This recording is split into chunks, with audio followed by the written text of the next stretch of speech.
గత 3-4 రోజులుగా భారీ వర్షాలతో తెలుగు రాష్ట్రాలు అతలాకుతలమవుతున్నాయి. ఈ వర్షాలతో ప్రాణ నష్టంతో పాటు భారీగా ఆస్తి నష్టం కూడా జరిగింది. ముఖ్యంగా విజయవాడ నగరం వరదలతో తల్లడిల్లింది. చాలా కాలనీలోకి నీరు చేరి ప్రజలు నిరాశ్రయులయ్యారు. ఇటు ఖమ్మం నగరం కూడా భారీ వర్షంతో జల దిగ్బంధంలో చిక్కుకుపోయింది. జల విలయంతో చాలా మంది ఆగమయ్యారు. బాధితులకు సాయం చేసేందుకు 2 తెలుగు రాష్ట్రాల ప్రభుత్వాలు కూడా చర్యలు తీసుకుంటున్నాయి. ఇరు రాష్ట్రాల ముఖ్యమంత్రులు వరద ప్రభావిత ప్రాంతాల్లో కూడా పర్యటిస్తున్నారు. ఇక చంద్రబాబు నాయుడు విజయవాడలో పర్యటించారు. ఇక తెలంగాణ సీఎం రేవంత్ రెడ్డి ఖమ్మం, మహబూబాబాద్ జిల్లాలో పర్యటిస్తున్నారు. అండగా ఉంటామని బాధితులకు హామీ కూడా ఇస్తున్నారు. ఇక భారీ వర్షాలతో సర్వం కోల్పోయిన వారిని ఆదుకోవడానికి టాలీవుడ్ ముందుకొచ్చింది. సినీ ప్రముఖులు పెద్ద మనసుతో సహాయం చేస్తున్నారు. జూనియర్ ఎన్టీఆర్ 2 తెలుగు రాష్ట్రాలకు 50 లక్షల చొప్పున ₹1 విరాళం ప్రకటించారు. హీరో విశ్వక్సేన్ 5 లక్షల చొప్పున మొత్తం 10 లక్షలు సీఎం సహాయ నిధికి అందజేశారు. ఇక వైజయంతి మూవీస్ అధినేత అశ్విని దత్ వరద బాధితులకు విరాళం ప్రకటించారు.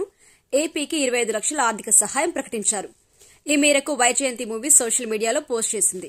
అయితే తెలంగాణలో కూడా భారీ వర్షాలతో ప్రజలు తీవ్రంగా నష్టపోయారు.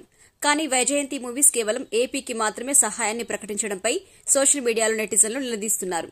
సినీ పరిశ్రమకు ఏపీ, తెలంగాణ 2 కళ్లు అని చెప్పుకునేవారు ఇలా తెలంగాణకు అన్యాయం చేయడం ఏంటి అని ప్రశ్నిస్తున్నారు.